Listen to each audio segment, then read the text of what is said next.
to tell me a little bit more about one of the sports of the Western Cape Provincial Sport Confederation is Lilian Steyn. Lilian is, of course, head of marketing for Western Cape Judo, but she's also involved in judo in the Eden area.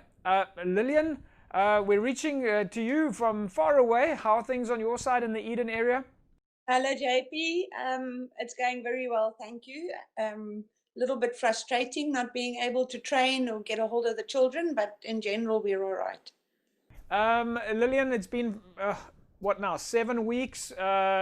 You guys are judo, you're a physical sport, you're a contact sport. It must be very difficult for you guys at the moment. Yes, JP, it is a struggle of note. The only thing that we can hope to do is to get the kids to keep up their fitness, to work on their strength, to do solo drills. IchikoMes is what it's called in Japanese. It's called entries. So you basically work on your footwork and your hands and your whole body. So it's cardio as well as technique drill. We had a chat with Lucky Niehaus, your president, about 2 or 3 weeks ago, and you mentioned this word IchikoMe, which I suppose is before you get to the Randori. Maybe just explain to us a little bit about the definition, the difference between IchikoMe and Randori. IchikoMe is something you do solo. Okay. And acting the throw without taking hold of a person. So you're acting like you're taking hold, your arms are moving, your feet are moving in the right direction.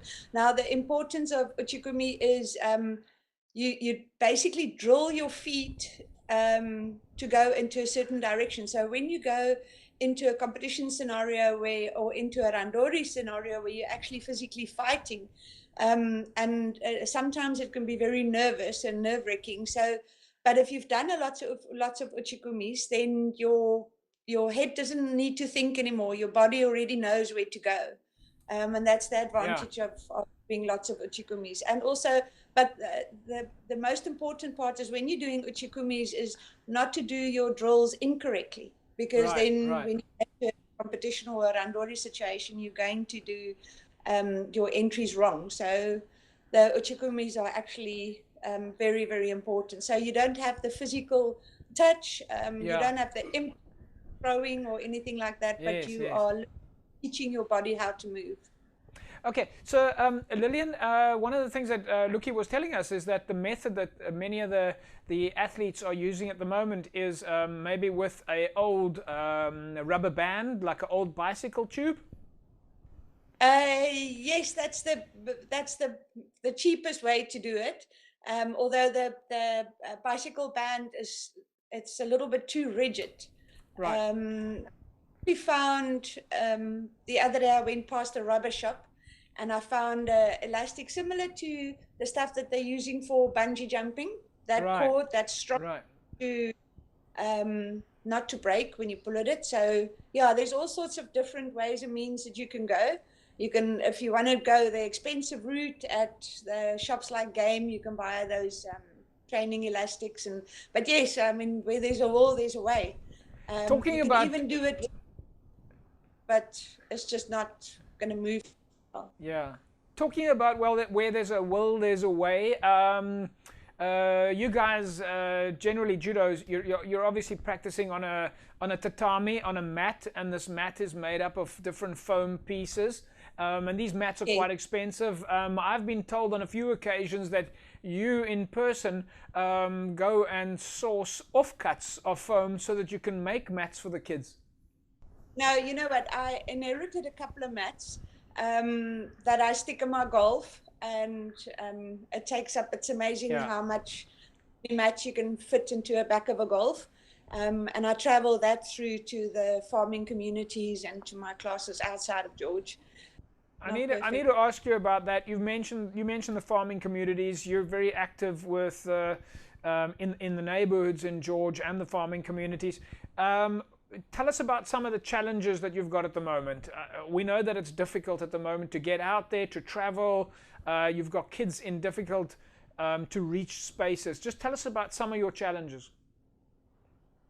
Well, JP, the major problem that I've got at the moment is that I've got absolutely or virtually no contact with any of the farm children. I've got contact with 3 of the farm children, and out of all of them. So communication is the biggest problem. They don't have phones, or they don't have Wi-Fi. They don't have data. So even the 3 children that I can get hold of, the only way is I need to phone them like normal phone. No WhatsApp video calls or photographs or anything like that. But out of all the farm children, there's literally 3 I can get a hold of. 3 of the academy children. Lilian, those are obviously very difficult circumstances, and hopefully the lockdown will relax now a little bit now that we move into phase 3. We might find out a little bit more about essential travel and the definitions of that, but we obviously have to wait for what the authorities have to say. Just tell us a little bit about judo in the Western Cape itself. How are we doing as a province? How's our districts doing from a competitive level, obviously before the lockdown? Our districts are doing very, very well. Well, obviously, the strongest 2 districts are Cape Winelands and Cape Town. West Coast registered as a district in 2015, and Eden registered as a district in 2016.